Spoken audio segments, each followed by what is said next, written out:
I slammed the brakes when a steel gate appeared where my road used to be chains, wrapped tight padlock. Fresh, my only exit erased.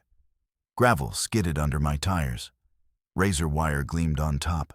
No warning, no notice. A woman stepped in front of my hood, blazer's sharp clipboard raised.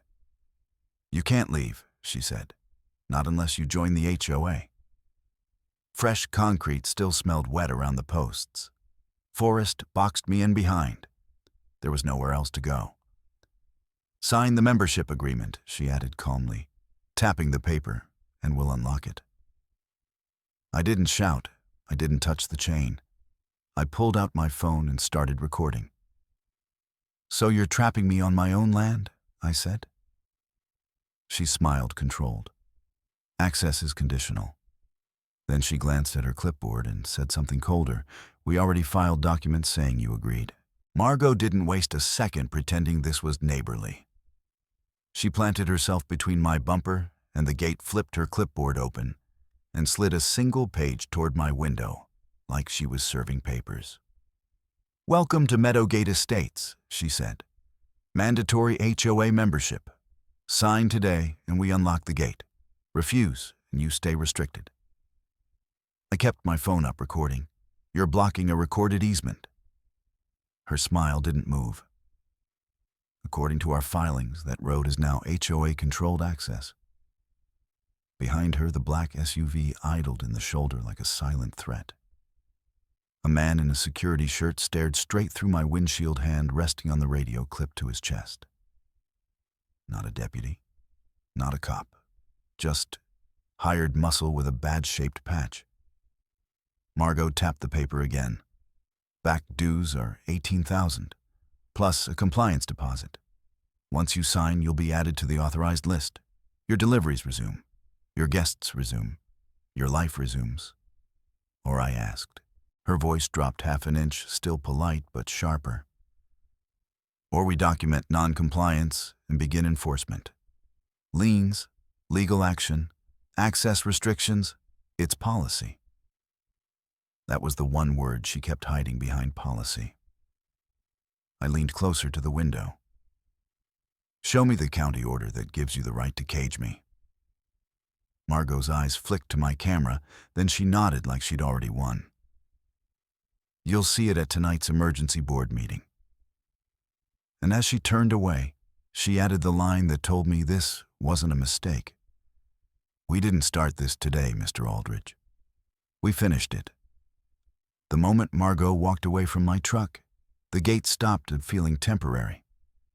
I drove back up to the house, parked, and stood on the porch staring down the road. The chain didn't move. The padlock was new. Someone had planned this, measured it, poured concrete, tightened the lock, knowing exactly what it would do. I didn't touch it. I pulled out my phone and filmed everything: the gate, the razor wire, the posts, sunk into wet concrete.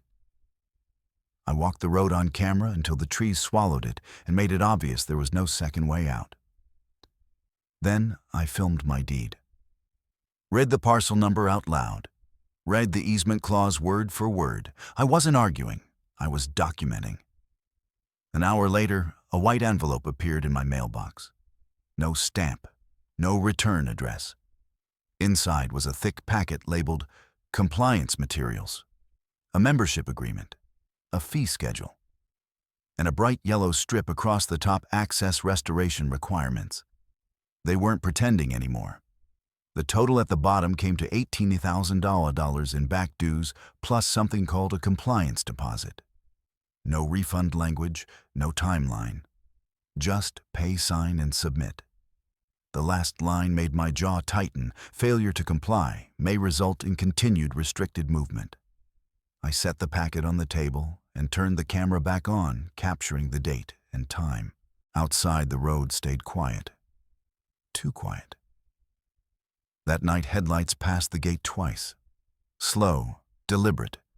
Someone watching to see if I'd react. I didn't. I went to the emergency HOA meeting because Margot wanted an audience, and so did I. The room smelled like old carpet and burnt coffee.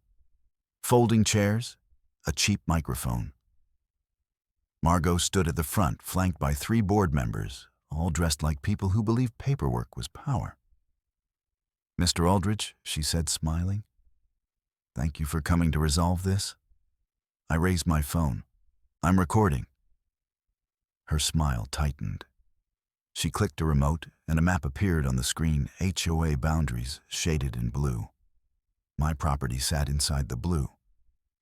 "Your land falls within Meadowgate Estates," she said calmly, "which means shared access and shared responsibility." "That road isn't shared," I said. "It's a recorded easement." One board member leaned forward. "We maintain it. We secure it. You benefit." I asked the question that cut through the room. "Who authorized the gate?" Margot answered without hesitation. "The association. For liability reasons." Liability for what? She paused half a second. "Unauthorized use." She slid the membership agreement across the table. "Sign tonight and you'll be added to the authorized access list. And if I don't," her voice stayed pleasant, "then we proceed with enforcement. Fines, liens." No one gasped. No one objected. That's when I realized this wasn't new to them. This was how things worked here. I stood. "Show me the county order that put my land in your HOA." Margot closed her folder. "All filings are complete." I walked out. Behind me, she called, "You can't fight policy, Mr. Aldrich." The next morning, my bank sent an alert. Third-party inquiry on property title. That wasn't harassment. That was damage. I hiked out through a fire access trail just to reach pavement and drove straight to the county clerk. Asked for every document tied to Meadowgate's boundary expansion. The clerk printed a thick stack and slid it across the counter without comment. I flipped until I hit the signature page. 5 names, 4 strangers, and mine. My name, my parcel number, my supposed consent. The signature beside it wasn't mine. The letters were wrong. The slant was off. Someone had copied my name badly and assumed it would be enough. I asked for a certified copy. My hand stayed steady, but my chest felt hollow. In the parking lot, I compared it to my real signature on the deed. They weren't close. That's when the fear hit. Not panic, not anger. Something colder. If they'd forged this, they could cloud my title, freeze insurance, kill resale, turn my land into a legal question mark until I gave up. My phone buzzed. Email from Meadowgate Compliance. Subject, final notice, body. We prefer cooperation to escalation. I didn't reply, because it was clear now. This wasn't about dues.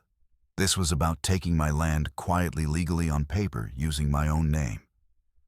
By noon, the gate wasn't just blocking me, it was costing me money. A delivery truck stopped at the chain driver, stepping out clipboard in hand. I watched from my porch as the guard in a black polo shook his head and pointed back down the road. The driver argued for a minute, then climbed back into his cab and left. That was the moment I called the sheriff. I explained it cleanly. Deeded easement, locked gate, private security refusing access. I asked for documentation, not muscle, just a report. A deputy arrived 40 minutes later. He walked the gate, glanced at the razor wire, flipped through my deed, and sighed like someone who'd already decided how this would go. HOA disputes are civil matters, he said. I can't force them to open a private gate. It's not private, I said. It's a recorded easement. He handed the deed back. You'll need a lawyer. That was it. No report, no warning to the guard. Just a shrug and a cruiser disappearing down the road. By mid-afternoon, the HOA escalated. 3 work trucks rolled in and parked near the gate. Men unloaded fencing panels and concrete bags. They weren't just maintaining the barrier, they were expanding it. I filmed everything. The workers, the truck logos, the new posts going into the ground on my easement. Margot arrived 10 minutes later in a silver SUV. She stepped out calm, composed, and didn't bother pretending anymore. "This is an active construction zone," she said. "You should stay back. You're building on my access," I replied. She handed me a permit through the fence. County seal, official stamps. I scanned it once and felt my pulse spike. The address was wrong. The permit authorized work on HOA common land, not my easement. "This doesn't cover this location," I said. Margot smiled. "According to our records, it does." That was the line she kept using. According to our records. By evening, the fence was taller, tighter. A prefab guard shack sat where the gate used to be. And a man with a radio now decided whether I could leave my own property. At 5 to 12 p.m., I tried to drive out again. The guard stepped forward and raised his hand. "You're not on the authorized list. I live here," I said. He checked his clipboard. "HOA instructions. Contact the office." I sat there with the engine idling, hands on the wheel, and understood exactly what they were doing. They weren't threatening confinement anymore. They were doing it. I called 911. I said the words carefully. "I'm being prevented from leaving my property. There's a guard blocking my only exit." Another deputy came. Another look at the deed. Another quiet sigh. "Civil issue," he said. "He's following orders. False imprisonment reduced to paperwork." When the cruiser left, something hardened in me. I went inside and started building the case like it was an excavation, layer by layer. Nothing emotional, nothing wasted. Timeline, photos, video, permits with wrong addresses, audio of Margot saying the gate stayed closed until I signed. By 6:30 p.m., the file was 50 pages thick. That's when the envelope arrived. FedEx, heavy paper, court letterhead, notice of injunction hearing. My name listed as defendant, a case number, a judge's signature. It looked real, too real. I called the attorney I trusted, the only one I knew who understood land law as well as I did. She listened. Then she went quiet. "There's no hearing," she said. "No case. That judge doesn't exist." The room felt suddenly colder. "That document is fake," she continued. "That's felony forgery." I stared at the signature at the bottom. Margot's name. This wasn't pressure anymore. This was criminal. "Do not confront her," the attorney said. "Save everything. Bring it to me in the morning. We file for an emergency injunction." After the call, I checked the cameras. One of the HOA board members was outside taking photos of my house, of my truck, of the cameras themselves. I filmed him filming me. That night, I emailed the county attorney, the state AG's office, and one person I hadn't planned on contacting yet, the local paper. Subject line: HOA blocks legal easement using forged documents. At 11:47 p.m., my phone buzzed. "Unknown number. This is Ava Brooks," a woman said. "Investigative desk. I just read your email." I looked at the red recording light blinking on my window camera. Then at the gate, taller, now darker, wrapped in wire. "Yes," I said. "I have everything." She paused. "Good. Because if this checks out, it's bigger than an HOA dispute." I watched the road as I spoke. For the first time since this started, Margot's SUV pulled up and stayed there, engine running, lights off. Waiting. And I realized something as I hung up the phone. Tomorrow this wouldn't be private anymore. Tomorrow I wouldn't be trapped alone behind a gate.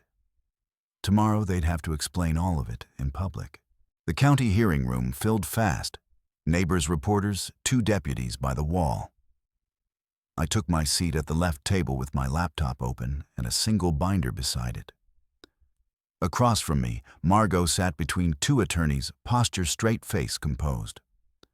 The chair called the session to order and asked for opening statements. Margot stood first. Calm. Confident. She framed it as a misunderstanding over shared access, cited security concerns, and said the association acted in good faith. She held up the permit. She held up the boundary map. She said my refusal to join forced their hand. A few nods rippled in the room. When she finished, the chair turned to me. "Mr. Aldridge." I stood and didn't move to the podium. I stayed where I was. "I'm not here to argue," I said. "I'm here to show what actually happened." The room went quiet.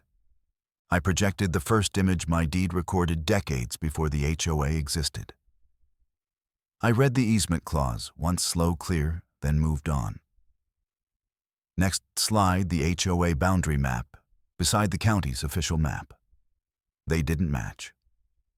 My property sat outside the county boundary, inside theirs. A murmur moved through the audience. Next, the signature page. I zoomed in on the name they claimed was mine. Then I placed my real signature from the deed beside it. Different slant, different spacing, different hand. I didn't explain it twice. Then I played the video. Margot's voice filled the room. "You're free to leave once you comply." Another clip. "The gate stays closed until you sign." I showed the permit with the wrong address. The guard stopping my truck. The delivery driver turned away. I ended with the forged court notice case number, fake judge official seal, and read the clerk's written confirmation that no such case existed. I stopped talking and let the silence work. One board member leaned forward. "Ms. Sutherland," he asked, "did you submit this filing with his signature?" Margot opened her mouth, closed it, then said, "We relied on documents prepared by the association." The chair didn't look impressed. A deputy stepped to the front with a folder the chair hadn't mentioned earlier. "For the record," he said, "the county attorney has reviewed the materials provided this morning. He read once credible evidence of forgery, fraudulent filings, and illegal restraint." Margot's attorneys whispered urgently. She stared at the table. The chair spoke again, voice steady. "Effective immediately, the association is ordered to remove all barriers from Mr. Aldridge's easement. Any attempt to restrict access will result in contempt." He paused, then added, "This matter is referred for criminal investigation." Margot stood abruptly. "This is outrageous." The chair cut her off. "Sit down." She did. Hard. Reporters surged forward. The room broke into overlapping voices. I stayed seated, hands flat on the table, watching the system finally catch up to the paper trail. As the session adjourned, Margot rose and turned toward me once. No smile this time. No clipboard. Just the look of someone realizing that control ends the moment lies meet daylight. And that was when I knew the gate wasn't the fight. The truth was, no one rushed me when the hearing ended. The room emptied in fragments, reporters packing gear, neighbors whispering, deputies conferring by the door. I stayed seated, feeling the air change. It wasn't relief yet. It was the absence of pressure, like a hand finally lifting off my chest. A woman from the back row stepped over, introduced herself quietly, and said she'd lived here 20 years. "I'm sorry," she said. "We were told this was normal." Two more people followed, one with a delivery uniform, who said he'd been turned away at the gate, another who admitted they'd paid fines just to keep the peace. Their voices were low, careful, like they were testing whether it was safe to speak now. I nodded, thanked them, kept listening. Across the room, Margot's chair sat empty. The space she'd occupied felt smaller already, as if authority evaporates the moment it's named false. My phone buzzed once, an alert from my camera feed. I opened it. The guard shack light flickered off. A deputy returned with his phone on speaker. The county attorney's voice filled the room, crisp and formal. He confirmed the order, immediate removal of all barriers. Written notice barring the association from claiming jurisdiction over my parcel. Restitution proceedings initiated. And a criminal referral opened on the filings, the forged notice, and the obstruction. He read the protections as no reclassification without homeowner consent, third-party survey verification, and a recorded county vote. The chair asked if I understood. I said yes. The deputy ended the call. A clerk handed me a printed order still warm from the copier and stamped it in blue. Someone asked if I wanted to say anything for the record. I shook my head. There was nothing to add. The law had spoken plainly, and for once, it didn't need a speech. Another buzz from my phone motion detected. The camera showed trucks lining up by the gate. We walked outside together, me, a deputy, and the clerk, into late afternoon light. I didn't move locations. The scene just widened. On my screen, workers cut the chain, lifted the panels, and stacked them onto a flatbed. The razor wire came down last, coiled and gone. The guard shack door opened, then shut. Then the shack itself was hauled away. I let the feed play without commentary. Around us, people watched in silence the way you do when something irreversible is happening. When the final post came out, dust settled and the road looked like a road again. I thanked the deputy, signed where the clerk pointed, and folded the order into my jacket. The room behind us was closing up, chairs clacking, lights dimming, but the moment held. I put my phone away, walked to the window that faced the street, and stood there. Not triumphant, just present. Ownership isn't loud. It's the quiet knowledge that you can step forward and nothing stops you. Power collapses when it meets proof, and proof only exists if you're willing to make it.